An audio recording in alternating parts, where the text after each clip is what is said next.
साथियों, प्यारे भाइयों बहनों, नमस्कार। मैं निशांत स्वागत करता हूं आपका आपके अपने प्लेटफॉर्म संभव एजुकेशन क्लासेस पर। साथियों, प्यारे भाइयों बहनों, हम लोग सामान्य विज्ञान जो कि यूपी ट्वेल्थ में 5 नंबर के निश्चित आने हैं उस पर चर्चा शुरू करने से पहले एक निवेदन इतना सा करूंगा कि आप लोग वीडियो को लाइक कर लें, शेयर कर लें, सब्सक्राइब न किए तो सब्सक्राइब जरूर कर लें। बहुत बहुत धन्यवाद रहेगा आपका। चलिए शुरू करते हैं। पहला प्रश्न लेते हैं। क्या है? कार्य का मात्रक है न्यूटन, वाट, एम्पियर या जूल। बताइए इसका राइट आंसर क्या हो जाएगा। देखिए, बात इसकी करें कार्य की तो अगर पहले देख ले तो न्यूटन किसका मात्रक है? न्यूटन जो है ये बल का मात्रक, किसका? ये बल का मात्रक है। और बात करें वाट किसका मात्रक है तो वाट जो है ये शक्ति का मात्रक, किसका मात्रक है? शक्ति का मात्रक है। एम्पियर जो आपका है ये विद्युत धारा का मात्रक, किसका मात्रक है? विद्युत धारा का मात्रक है। अब ये तीनों तो गलत हो गए भाई, ये भी गलत, तीनों गलत हो गए। इसमें राइट आंसर जो आपका हो जाएगा ऑप्शन नंबर डी सही हो जाएगा। जूल, कार्य का मात्रक जो है जूल है। या कभी आपसे पूछ ले ऊर्जा का मात्रक, कार्य का भी मात्रक है और ये ऊर्जा का भी मात्रक है, दोनों का ही क्या जूल होता है। ठीक है, चलिए दूसरा प्रश्न लेते हैं। क्या है? दूरी की इकाई निम्नलिखित में से कौन सी है? वेबर है, प्रकाश वर्ष है, केल्विन है या कैंडिला है? एक एक करके देख लेते हैं। देखिए, बात करते हैं वेबर की तो वेबर जो है ये ज्योति फ्लक्स का मात्रक, किसका मात्रक है? ज्योति फ्लक्स का मात्रक है। जो वेबर है ये ज्योति फ्लक्स का मात्रक है। केल्विन पर चर्चा करें तो जो केल्विन है ये उष्मा गतिकी ताप का मात्रक है, किसका? उष्मा गतिकी ताप का मात्रक है। कैंडिला जो है कैंडिला आपका ज्योति तीव्रता का मात्रक, किसका? ज्योति तीव्रता का मात्रक है। ठीक है, ये रिपीटेड क्वेश्चन है, वीडियो के एग्जाम में भी आया हुआ था। किसमें? वीडियो एग्जाम जो हुआ अभी। ज्योति फ्लक्स का वेबर, केल्विन उष्मागतिकी का, कैंडिला ज्योति तीव्रता का, प्रकाश वर्ष जो है ये दूरी का मात्रक है। बात क्लियर? इसमें राइट आंसर आपका बी ऑप्शन हो जाएगा। ठीक है, चलिए आगे बढ़ते हैं। अगला क्या भैया? चलती हुई बस जब अचानक ब्रेक लगती है तो उसमें बैठे हुए यात्री आगे की दिशा में गिरते हैं, इसको किसके द्वारा समझा सकता है? ये प्रश्न बहुत ही कई बार ये पूछा जा चुका है। ये वाला प्रश्न जो है कि इसमें जो है क्या, इसमें पहला ऑप्शन दे दिया आपको सापेक्षता का सिद्धांत। ठीक है, दूसरा ऑप्शन है न्यूटन का पहला नियम, तीसरा ऑप्शन है न्यूटन का दूसरा नियम और चौथा ऑप्शन है न्यूटन का तीसरा नियम। देखिए सर, हम एक एक नियम डिस्कस कर ले रहे हैं। ठीक है, एक एक नियम डिस्कस रहेंगे तो वो भूलेगा नहीं फिर, है ना। देखिए, हम पहले न्यूटन का पहला नियम डिस्कस कर लेते हैं। न्यूटन का जो पहला नियम है हम इसको गैलीलियो का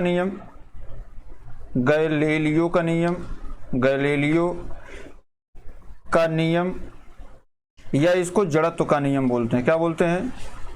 जड़त्व का नियम कहते हैं। ठीक है, जड़त्व का नियम बोलते हैं।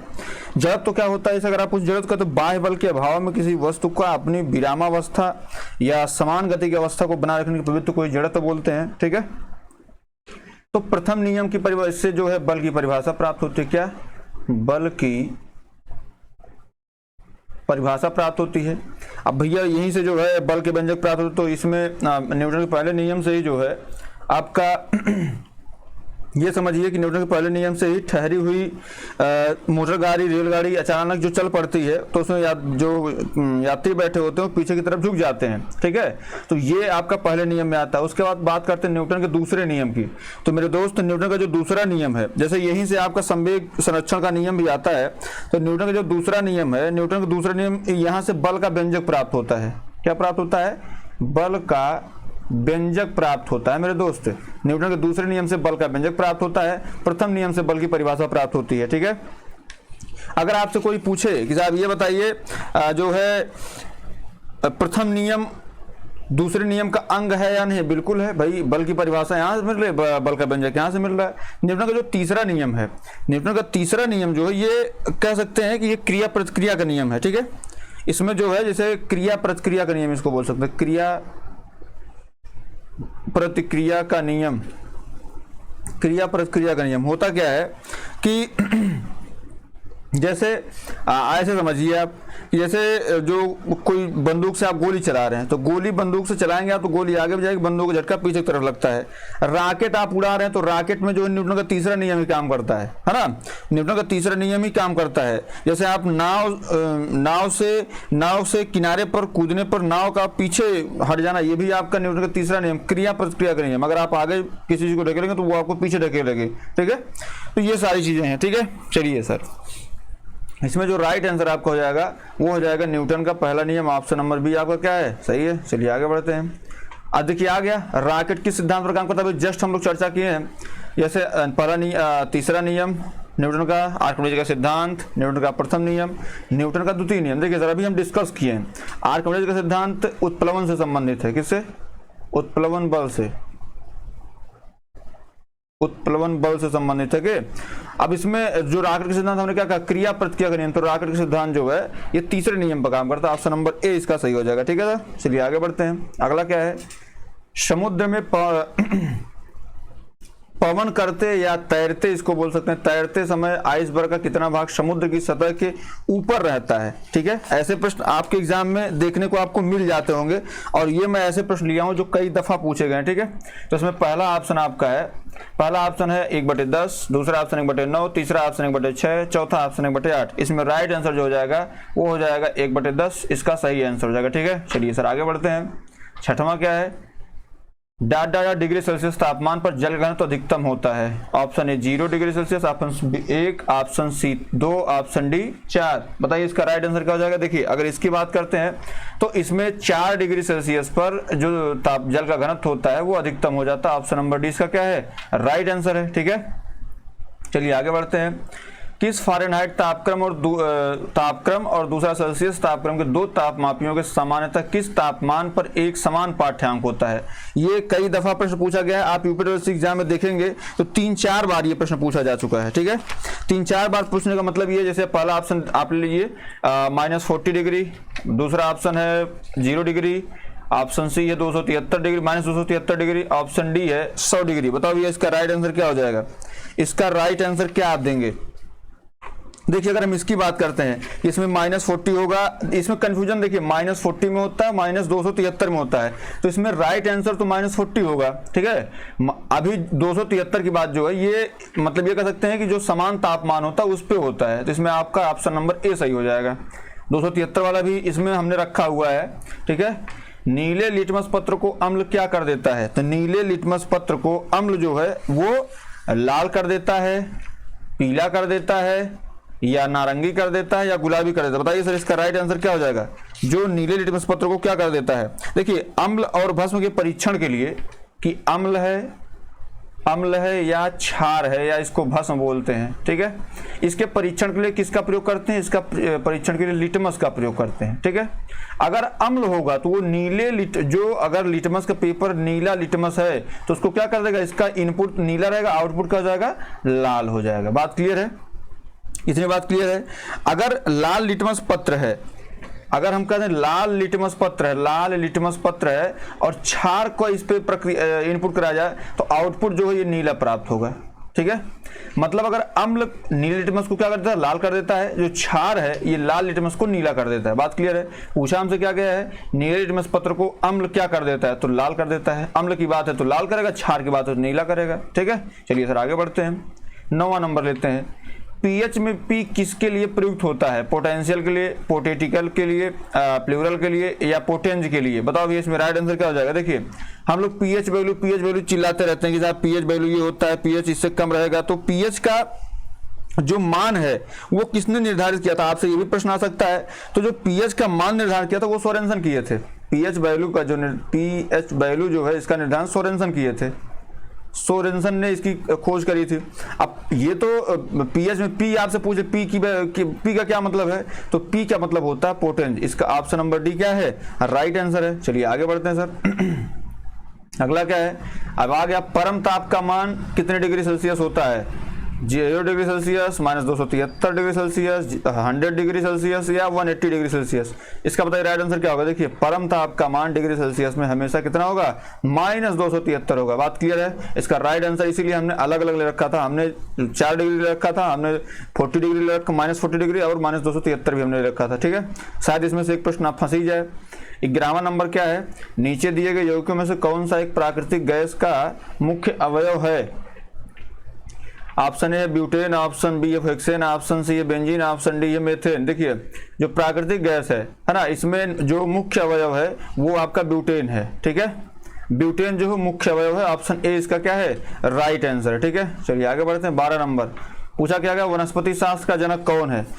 आपका पहला ऑप्शन है थियोफ्रेस्टस, ऑप्शन बी है अरस्तु, ऑप्शन सी है लिनियस, ऑप्शन डी है आपका एंटनी वान लीवेनहॉक। बताइए सर इसका राइट आंसर क्या हो जाएगा। देखिए अब हम बायोलॉजी में करीब 10 क्वेश्चन करने वाले हैं, तो बताइए इसका। देखिए अगर हम बात करते हैं अरस्तु को, अरस्तु जो है ये बायोलॉजी के जनक कहे जाते हैं, बायोलॉजी, और इनको जूलॉजी का भी जनक कहा जाता है। किसका, जूलॉजी का भी जनक कहा जाता है। ठीक है, बात करते हैं अगर लिनियस की, तो लिनियस की एक पुस्तक थी सिस्टेमा नेचर, सिस्टेमा नेचर जो है इनकी एक पुस्तक थी। इसमें इन्होंने जो है द्विजगत इन द सेंस क्या है, पादप जगत और जंतु जगत दोनों में विभाजित किया, मतलब द्विजगत का सिद्धांत इन्होंने, द्विजगत, ठीक है, द्विजगत का सिद्धांत इन्होंने दिया था। तो बेसिकली इसमें पादप और जीव, अब इनको लिनियस को ही जो है आधुनिक वर्गीकरण का पिता कहा जाता है। क्या, आधुनिक वर्गीकरण का पिता कहा जाता है, आधुनिक वर्गीकरण का पिता भी इनको कहा जाता है। ठीक है, एंटनी वान लीवेनहॉक की बात करते हैं, तो एंटनी वान लीवेनहॉक ने जो है ये बताया था, जैसे पहली बार उन्होंने कोशिका खोज की थी। किसकी खोज की थी, कोशिका की खोज की थी। एंटनी वान लीवेनहॉक ने सबसे पहले कोशिका को देखा था और बताया था कि कोशिका जो है जीवन की सबसे छोटी, जो कोशिका है जीवन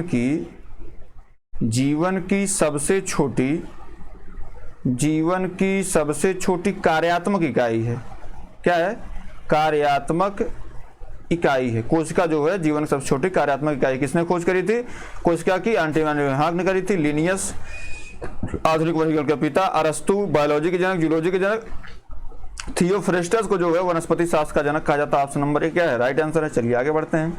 अगला क्या भैया, 13 नंबर, कोशिका का शक्ति केंद्र किसे कहा जाता है, राइबोसोम को, माइटोकॉन्ड्रिया को, गाल्जी काय को या हरित लवक को। बताओ भैया इसका राइट आंसर क्या हो जाएगा। कोशिका का शक्ति केंद्र किसको कहते हैं। देखिए पहला ऑप्शन आपने लिख रखा है, क्या, पहला ऑप्शन ले रखा है राइबोसोम। राइबोसोम को प्रोटीन की फैक्ट्री बोलते हैं। क्या बोलते हैं, राइबोसोम को प्रोटीन की फैक्ट्री बोलते हैं। क्या बोलते हैं, प्रोटीन की फैक्ट्री। जो राइबोसोम है इसकी खोज किसने की थी, तो रॉबिन्सन और ब्राउन ने की थी। किसने की थी, रॉबिन्सन और ब्राउन ने की थी। ठीक है, पादप कोशिका में और जंतु कोशिका में जो है, जैसे पादप कोशिका में रॉबिन्सन ने देखा था और जंतु कोशिका में ब्राउन ने देखा था। ठीक है, यह जो है आरएनए, यह राइबो न्यूक्लिक एसिड नामक प्रोटीन का बना हुआ होता है। जो राइबोसोम होता है वो आरएनए का बना हुआ होता है। ठीक है, और यह प्रोटीन का उत्पाद स्थल है, इसलिए इसको प्रोटीन की फैक्ट्री कहा जाता है। बात क्लियर है। अब आते हैं गाल्जी काय पे। गाल्जी काय जो है इसकी खोज किसने करी थी, कैमिली गाल्जी ने की थी। कैमिली गाल्जी ने इसकी खोज करी थी। बात क्लियर है, इटली के वैज्ञानिक थे। और जो गाल्जी काय है इसको यातायात प्रबंधक बोलते हैं। क्या बोलते हैं, इसको यातायात प्रबंधक बोलते हैं। क्या बोलते हैं भैया, यातायात प्रबंधक इसको बोला जाता है। बात करते हैं हरित लवक की। किसकी, हरित लवक की। तो हरित लवक को पादप कोशिका का रसोई घर बोलते हैं। हरित लवक को क्या बोलते हैं, पादप कोशिका का रसोई घर, पादप कोशिका का रसोई घर इसको बोलते हैं हरित लवक को। ठीक है, अब बात करते हैं माइटोकॉन्ड्रिया की। तो माइटोकॉन्ड्रिया को कोशिका का शक्ति केंद्र कहा जाता है। ठीक है, पावर हाउस ऑफ सेल कहा जाता है। ठीक है, तो इसमें राइट आंसर आपका ऑप्शन नंबर बी हो जाएगा। चलिए आगे बढ़ते हैं। 14 नंबर पे क्या पूछा, इनमें से कौन पादप कोशिका भित्ति की विशेषता नहीं है। ऑप्शन ए लवक, इसमें लवक पाए जाते हैं। ऑप्शन बी तारक का अनुपस्थित रहता है, ऑप्शन सी इसमें कोशिका भित्ति अनुपस्थित होती है, ऑप्शन डी इसमें आकार लगभग आयताकार होता है। बताओ भी इसका राइट आंसर क्या हो जाएगा। देखिए इसमें लवक पाए जाते हैं, ये तो बात बिल्कुल सही है। तारक काय पाए जाते हैं, तारक पाए पाए जाते नहीं पाए जाते, तारक पाए बिल्कुल जायज बात है, अनुपस्थित रहेंगे तारक काय तो जंतु कोशिका में पाए जाते हैं, ये भी बात बिल्कुल सही है। इसमें कोशिका भित्ति अनुपस्थित होती है, भैया कोशिका भित्ति जो है पादप की कोशिका भित्ति हरित लवक वो तो जाहिर सी बात है उपस्थित रहेगी। इसमें जो आपका गलत जवाब तो ये है और राइट आंसर आपका ये है प्रश्न के हिसाब से। इसमें आकार आयताकार होता है, बिल्कुल सही बात है। जो जंतु कोशिका होती है उसका आकार गोलाकार होता है। इसका राइट आंसर आपका ऑप्शन नंबर सी हो जाएगा। ये जो राइट होता है किसके लिए राइट होता है, ये आपका राइट होता है जंतु कोशिका के लिए। किसके लिए, जंतु कोशिका के लिए ये सही होता है। बात क्लियर है, तो इसमें राइट आंसर आपका सी हो जाएगा। चलिए 15 नंबर देखते हैं क्या है। अंगों की कम या अधिक उपयोग का सिद्धांत किसने दिया था, लैमार्कवाद ने, डार्विनवाद ने, नव डार्विनवाद ने या उत्परिवर्तनवाद में बताया गया था। बताओ भैया ये कहाँ बताया गया था।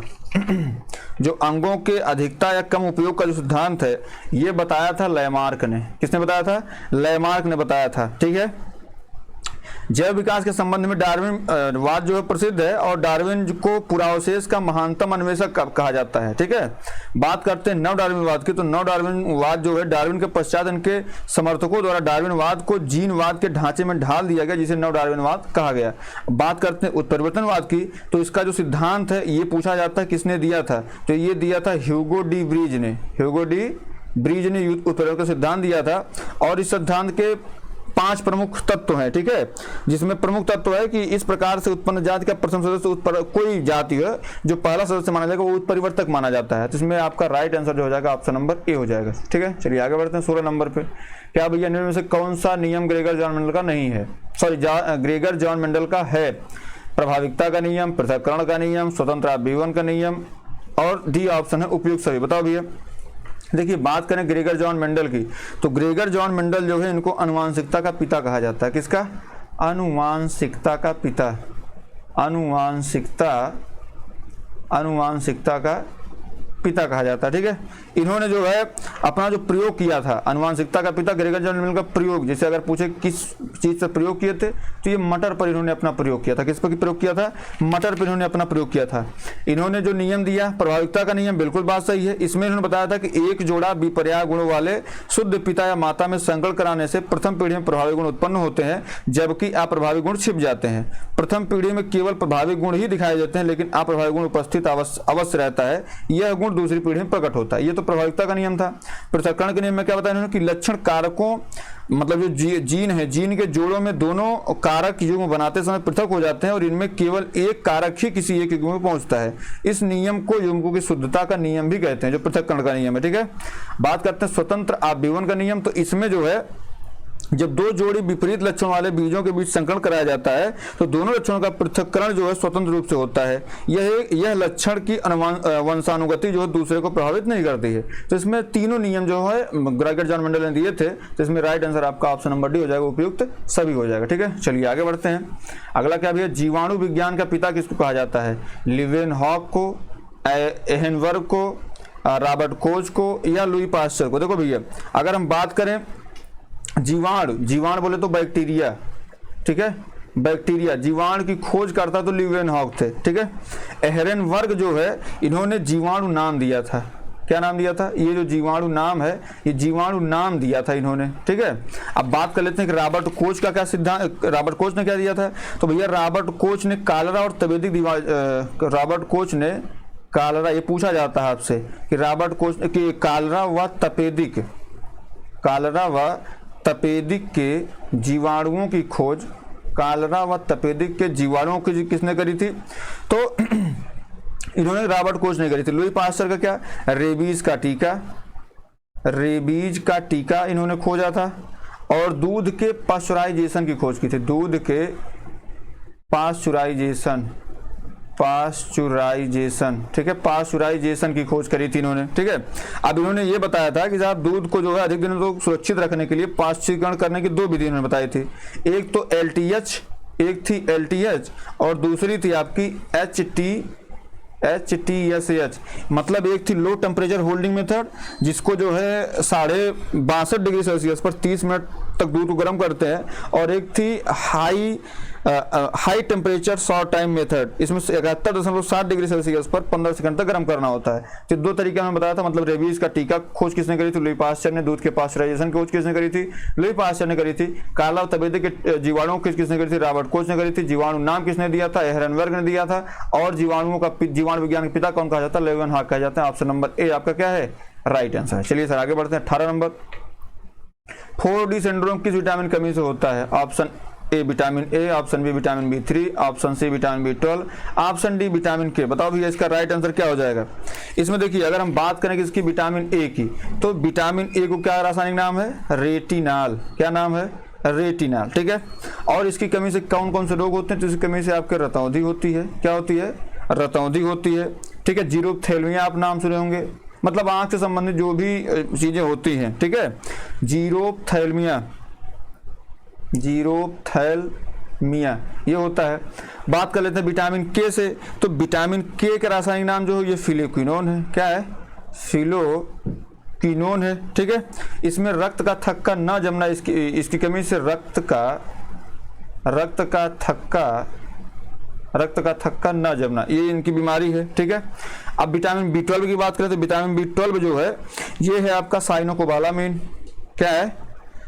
साइनोकोबालामीन। इसमें कोबाल्ट की मात्रा पाई जाती है। पूछा जाता है आपसे कोबाल्ट की मात्रा सर्वाधिक इसी में पाई जाती है।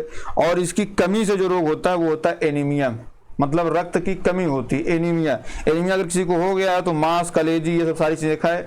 बात करते हैं विटामिन B3 के, तो इसको बोलते हैं नियासिन। क्या बोलते हैं? इसको बोलते हैं नियासिन। और नियासिन या निकोटिनेमाइड बोलते हैं उसको। इसकी कमी से पहले तो पेलाग्रा होता है, मतलब जो त्वचा का रोग होता है। ठीक है। और क्या होता है? और होता है आपका 4D सिंड्रोम रोग। ठीक है। 4D सिंड्रोम रोग होता है। तो इसमें राइट आंसर जो आपका हो जाएगा वो हो जाएगा option number B vitamin B3। अब एक तरफ विटामिन पूरा चर्चा कर लेते हैं। जैसे विटामिन ए कमी से क्या होता है? आंख का रोग होता है। तो विटामिन B1 पर चर्चा करते हैं। विटामिन B1 को थायमीन बोलते हैं। क्या बोलते हैं? थायमीन बोलते हैं, थायमीन। और इसी कमी से क्या होता है? बेरी बेरी रोग होता है। तो विटामिन B1 थाई, B2 राई, इसको बोलते हैं राइबोप्लेविन। क्या बोलते हैं? राइबोप्लेविन बोलते हैं। उसके बाद विटामिन B3 नियासिन, या इसको निकोटिनेमाइड बोलते हैं। उसके बाद बात करते हैं विटामिन B5 की। विटामिन B5 होता है तो पैंटोथेनिक एसिड हो जाता है विटामिन B5 का। विटामिन B6 जो है ये आपका पाइरिडॉक्सिन हो जाता है, पाइरिडॉक्सिन हो जाता है। ठीक है। बात करते हैं विटामिन B7 की, तो विटामिन B7 जो है ये बायोटीन हो जाता है। ठीक है। उसके बाद बात करते हैं विटामिन B11 की, तो B11 जो है ये फॉलिक एसिड हो जाता है। क्या? फॉलिक एसिड हो जाता है। उसके बाद आप बात करते हैं जैसे विटामिन B7 हो गया, B11 हो गया। और अब देखिए विटामिन B12 हमने चर्चा कर ही दी थी।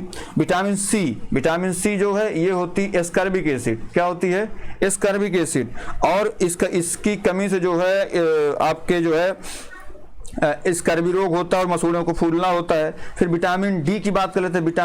विटामिन डी जो है इसको कैल्सिफेरॉल हो जाता है, मतलब हड्डी के जो रोग होते हैं इसकी कमी से होते हैं। जैसे बच्चों में रिकेट्स होता है, बच्चों में जो है रिकेट्स होता है, और बड़ों में जो है ऑस्टियोमलेशिया होता है।